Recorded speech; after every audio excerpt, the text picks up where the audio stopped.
you for joining us this week again. I am Zachary Yusuf, very glad to be back on the program Mobilizing for Development.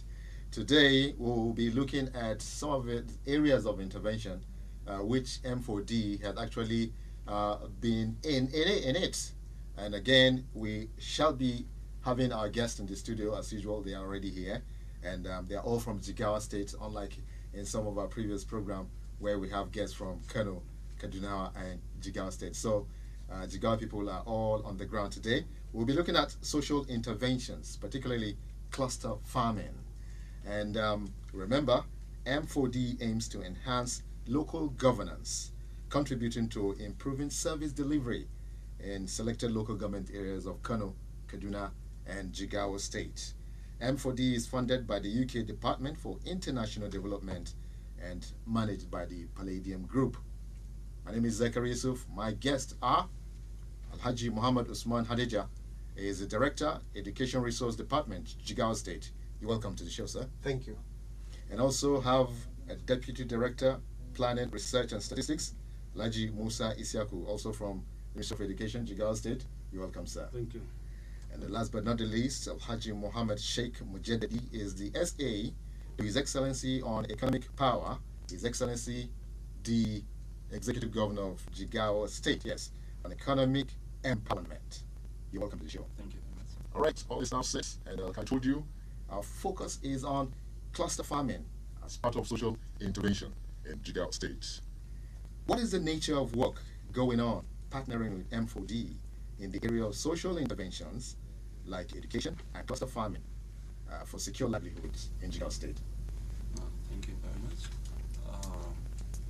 Cluster farming, it's something that His Excellency the Executive Governor of Jigawa State, on his wisdom, brought to Jigawa State as something where we have competitive advantage in. Basically, Jigawa is an agrarian state. Over 80% of the people of Jigawa are into agriculture. So His Excellency the Executive Governor, looking at the dwindling foreign revenue economy, decided to create an alternative economy for the state to eradicate poverty and to make the people of Jigawa State have livelihood. So we came in with cluster farming. That's cluster farming, creating a cluster of 50 hectares per ward out of the 287 wards we have in the state, given a total of 14,350 hectares in total. There can be 50 at a place, and they can be in subclusters, maybe a maximum of 5, that's 10 cluster per ward. The cluster farming initiative was the state government grouping people, putting them into clusters, supporting them in producing rice, where we have competitive advantage, soya beans, granules, and sesame. What happens is a committee was set by His Excellency the Executive Governor, that's from the Ministry of Agriculture and all relevant MDAs, including myself from the Director of Economic Empowerment. Inputs were given to the farmers that as a loan from the government. Seeds were given, fertilizer is given, pest control is given, including agri-extension services. Agri-extension workers were sent to those very clusters to see how the people are doing, teach them in the best agronomy practices. Yeah, so that's how the cluster farming came in. And usually the farmlands given to the people, government reserve lands, cleared by the government, irrigation supplement done on the land that's digging of to well, giving them pumping machines, that's water pumping machines, giving them sanction hose, and at the end of harvest, that they repay the government either in cash or in kind. And there is one other thing, we take the complete agri-value chain, like for the people doing rice, during harvest, we give other youths, we empower them with harvesters, that's the mechanized harvesters, handheld to do the harvesting, to act as service providers in the clusters. We as well give them threshers to thresh their rice. We teach women in the art of parboiling and drying, and we give them mini mills, that is to mill the rice so that they can supplement the remaining they have to feed their family to have food security. All right, let's look at one other particular area of the cluster farming. How is the state using the cluster farming work to improve enrollment in school? Because I've heard you already talk, reaching one area, you're mentioning youths and so on. So we want to know how the state is using the cluster farming work improve enrollment in school? Okay, thank you very much. I'll give you an incident that's, shall I say, a brief story per se. We're into cluster farmings in different locations, as I told you. Yeah.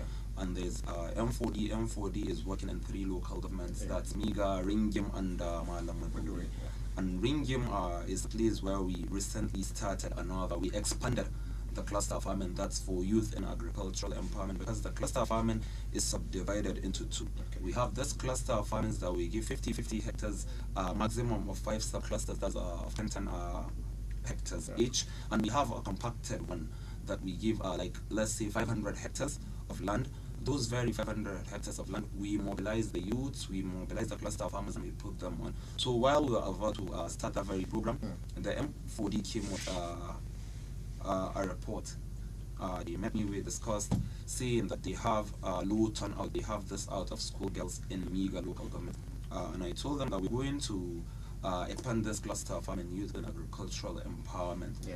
That's in the borders of Miga and Kaugama local government. We call it Sagawa Kuchar cluster farm. So this Sagawa is in Sabongari ward. Sabongari is in Miga. Miga is having 10 wards. So they told me there are 3 communities that they are working with as M4D. That's Sagawa, Jamaga, and Sabongari. So if we can do anything around that area using cluster farming, let's do it. So we sat down, we discussed with the M4D, and we decided, okay, let's use this cluster farming to improve the livelihood of the parents. That's allocating some land to them, giving them all the inputs, but on one condition. Your daughters are out of school, your children are out of school, that is both male and female. Okay, let's do one thing on condition. We give you the inputs, we give you the land, you're now in a cluster farming, but make sure that your children are enrolled to school. So during the survey of M4D, that's based on their report, we decided empowering 20 per community. That's 20 from Savangari, 20 from Jamaga, and 20 from Zagaiwa, given a total number of 60. Okay. When we empowered them, when we gave them the land, when we gave them the inputs, okay, go and do this. You have an extension worker that will give you the best agronomic practice. Your yield will be improved. But what we want is use this very funds you're getting from the cluster farming after repaying the government to still keep on farming and make sure you support your wards, your household with the remaining you have. So survey was taken in those very 60 families, 236 were out of school before the intervention. But after the intervention, 174 were enrolled into school. So the people left that were not enrolled were just 58 in number. So that's something to take home. There's something to write home about. And there's still room for improvement. There's still room for improvement, because a lot of the households in those very communities were saying, okay, if government is really supporting people with this, and this intervention is coming, we're getting better livelihoods. If it's just to take our children to school, why not take our children to school so that we can get this support? And you know, there is one thing, usually they send their children to market to go and hawk in the market, maybe sell groundnut oil, cola nut, which is not something to write home about. Maybe they go there, they sell, what they get is a meager 2,000, 3,000, but this one, you farm, your yield has been improved, and you might get a profit of like 300,000. So they decided barge into the and cluster. quite well. Sometimes even the daily sales might not even up to 1,000 naira. But let's quickly go back again and look at the something that still have to do with school turnout. What has been the results this far in terms of school turnout and retention? You talk about there are some people that they've been in school but they are not retained. Now they need to go back. So this is still part of the education as in terms of relating to the cluster farming. What have been the result this far in terms of school turnout and retention? Perhaps maybe the people from research department might be doing this. Yes. The M4D findings have shown that some students from JSS have transited up to senior secondary schools. Guests were retained. They have even completed some of their work, are now enrolled into School of Health Technology Jao, Okay. which is a good achievement that they may become health extension workers, maybe to help their local communities. Yeah. Yes. So I don't know. Can we really have some a number, because it's very important. Sometimes, like he rightly mentioned, over 200 people has been experimented with, and 170 something leaving just very. Some people, about 50, not being part of the gain so far. But when we talk about retention and school turnout, we might probably want to hear some figures, if possible. Let me give you the figures of those that transit into Yes, the health technology. exactly. About 12 girls were now in health technology Jao. That's a good one. Yes. All right. With the success recorded so far in terms of the turnout of children, what is the Ministry of Education doing to ensure that classes and teachers are able to cater for this number of children in a sustainable manner? The Ministry of Education is up and doing because of this increase in student population in our schools. Usually we know where you have an increase in enrollment, there must be needs in infrastructure for education. So to that end, not only in the piloted area, that is mega local government, in Jigawa State in general, the Ministry of Education is now establishing effective schools to cater for the increase in enrollment, and the effective schools, we will have 287 primary schools, effective primary schools, and then 287 junior secondary schools in all the local government areas, in all the wards in Jigawa State. That is the number of wards, 287 wards in Jigawa State. So the state government is ready to... It's ready. All right. Even plans they have even started constructing the schools. And in addition to that, where we have increase in enrollment in primary school, definitely there will be increase in transition to junior secondary school. Right. And from junior secondary school, we know definitely there will be an increase in transition to senior secondary education. Right. So the state government has now awarded contracts. Some have already been completed for the construction of additional classrooms in all the existing primary schools and junior secondary schools. In addition to that, there are some hard-to-reach areas where when you post a teacher, because of lack of accommodation in that area, the teacher may not stay there. Maybe some of them may run away or something like that. So the government decided in all the hard-to-reach areas, the government is now building accommodation for the teachers of primary school. And to cater for the senior secondary education, those who are transited to senior secondary education, so far 9 senior secondary schools and junior secondary schools are now upgraded to the status of senior secondary school, and 16 new senior secondary schools are now being constructed in Jigawa State.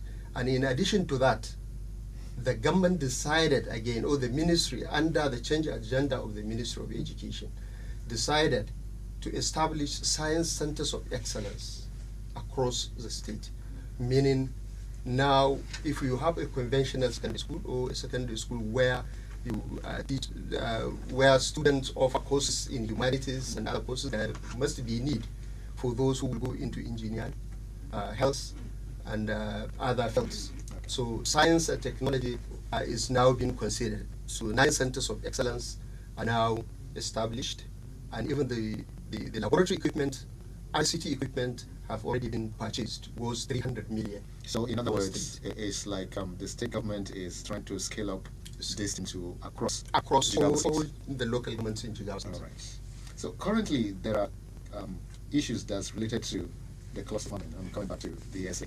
What are the advantages of this cluster farming?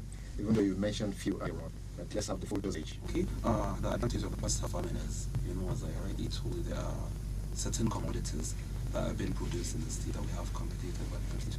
Jigawa is an agrarian economy, so the yields usually, let's take rice as an example, as a case study. The yield of rice was not more than 2.4, 2.5 tons per hectare. But with the coming of the cluster farming, all inputs given to people, best agronomic practices are given to them, the yield was increased to an average of 5 tons per hectare, and at times recording up to 7.5, 8.4 tons per hectare. So you see, is really a success story improving the yields. That very yield that has been improved for the farmers will improve their income and livelihood. So if other states, let's for instance, I know every state has its own different kind of intervention. With the success you've mentioned from the inception of this program, and if other states, for instance, they are not doing cluster farming as a work and as a means of a social intervention, what would you be telling them? And again, look at it both ways, telling them cluster farming is this, and again, keeping children in school. So what steps should they take to make this happen in their various states? Yeah, actually, it depends on the economy of that very state. Some states are into rice farming, some are into wheat, some are into sorghum, some are into cocoa, and some are into palm. So cluster farming is a very good initiative. We've experienced that in Jigawa State. In Kebbi State, they have tried that using the CBN's Anko Borrowers program. And let me barge in a little. The CBN is rolling out a new program. That's the AAD is called Accelerated Agricultural Development Scheme. It's a federal government initiative that is going to be rolled out to use agriculture and create jobs for the youths in each and every state out of the 36 states. At most, or let me say at least 10,000 jobs should be created for those very youths. And part of the criteria is clustering them into a cluster of 100. So if cluster farming is not a very good thing, the federal government will not ask the 36 states to involve themselves into cluster farming. And let me tell you, the Jigawa State Governor is chairing a subcommittee on that because of the cluster fund he's been running. He's chairing the project monitoring unit of the AADS committee, while the Kebbi State Governor is chairing the technical working committee, and the CBN Governor is chairing the funding committee, because the federal government will be funding through the CBN, while the steering committee is being chaired by the Vice President. So it's a very good initiative if you look at it. All right. I don't know, Doctor, you want to talk about in terms of school children in school? Maybe just taking 1 or 2 words. Yeah, in terms of improvement in enrollment for the girl child, because we have to be specific in this area. M4D is working with girls, and we know girl child education has a lot of advantages. There is even a saying that is African saying that educate a woman, you educate the family, and in fact the nation in general. So, but that one is not limited to the girl child only, because an educated woman will not allow her children to be out of school. So which means boys and girls will all be involved in this improvement that is going on. And at the same time, let us look at the importance of girl child education. There are some outcry nowadays that girls are being married early. An educated woman, we know, they usually get married early and late. Get married late. And at the same time, there will be reduction in child and maternal mortality when it comes to the advantages that will be gained having more girls in school. So therefore, I will call on each and every one of us, most especially here in northern Nigeria. It was believed that it was religion, and to me, it is not a religion, it is not culture, it is our attitude. Because in some cases, you may find a man with his wife and children, he has the money, but he cannot sacrifice the money to support his kids through the education system. So with this cluster intervention, an agreement, as I learned now, that is signed between the beneficiaries of the cluster farming and then the enrollment, the members of the community, that each and every one that is benefiting from the cluster farming must register his girl child to school.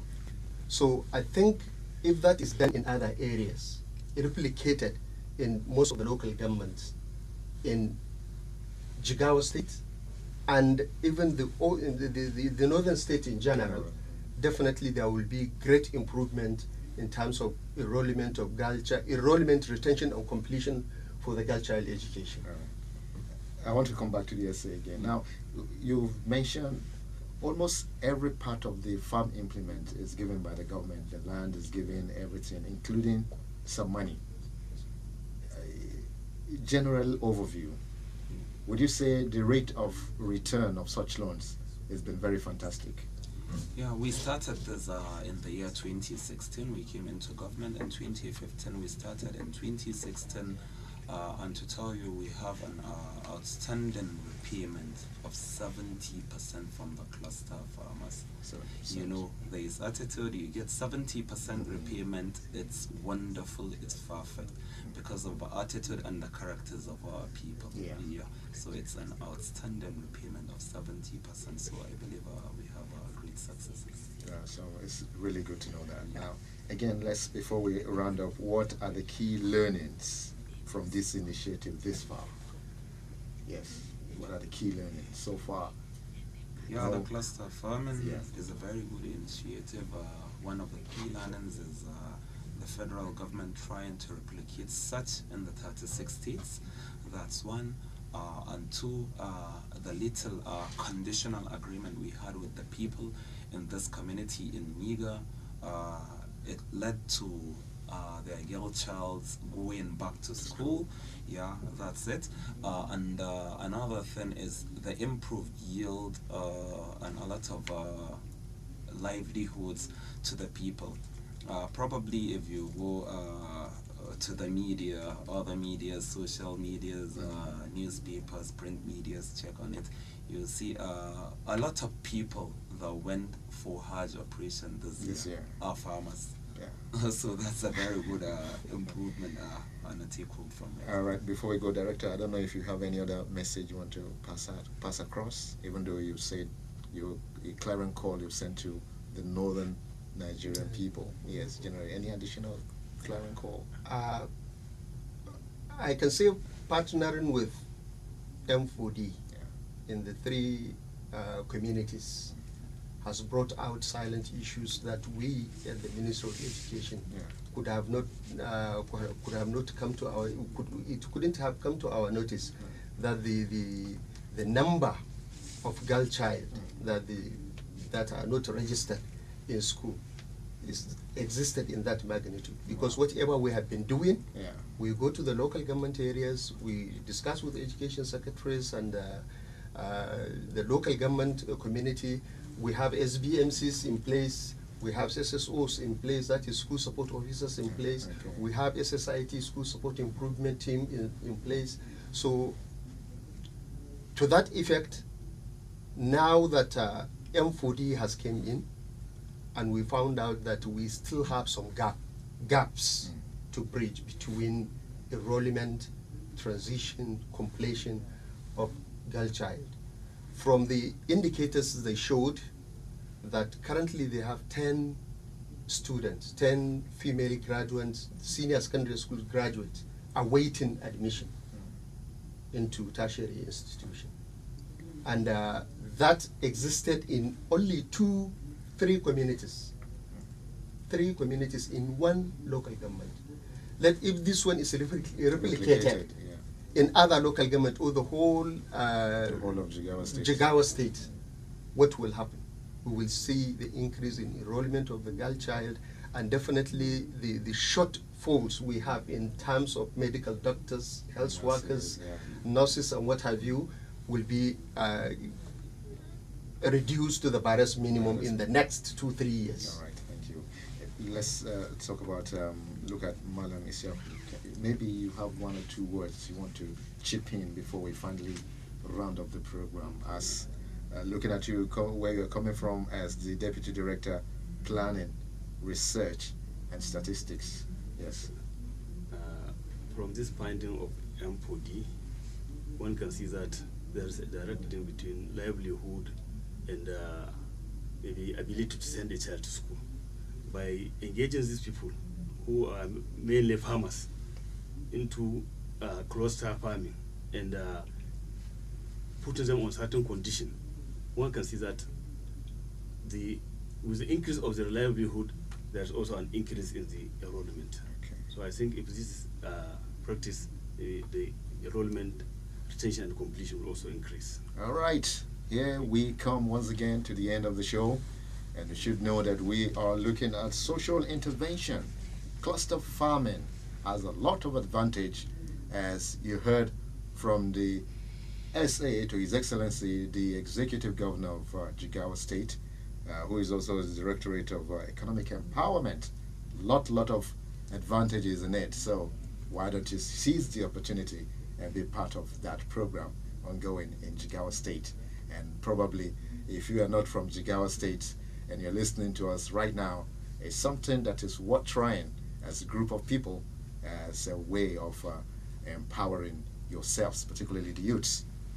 All right, I want to thank my special guest today for making it into the studio and enlightening us, showing us what it takes to be engaged in cluster farming and other advantages that goes with it. I want to thank Alhaji Muhammad Usman Hadija, who is the Director, Education Resource Department, Jigawa State. We really appreciate it coming, sir. You're welcome. Thank you. All right, also my thanks goes to Alhaji Musa Isiaku, is the Deputy Director, Planning, Research and Statistics, Ministry of Education, Jigawa State. Once again, Thank you. Thank you for coming. Thank you. And we really appreciate that. And of course, the SA to His Excellency on Economic Empowerment, Directorate of Economic Empowerment, Jigawa State, Mohammed Sheikh Mujaddadi. It's a pleasure to meet you today. Thank you very much for coming on to the show. And once again, don't forget to send your SMS. And of course, to these numbers that we normally give, numbers every week. Number for today is going to be 0810-788880. Please put it down. If you have any questions, comments, please do send across. Send SMS only to 081-0788-8880. And of course, answers will definitely be given. And we, as usual, visit our website at www.mobilizingfordevelopment.com. On behalf of the entire production crew, my name is Zachary Yusuf, and don't forget that M4D aims to enhance local governance. That's very important. You're contributing to improving service delivery at selected local government areas of Kano, Kaduna, and Jigawa States. M4D is funded by the UK Department for International Development and is managed by the Palladium Group. See you next week.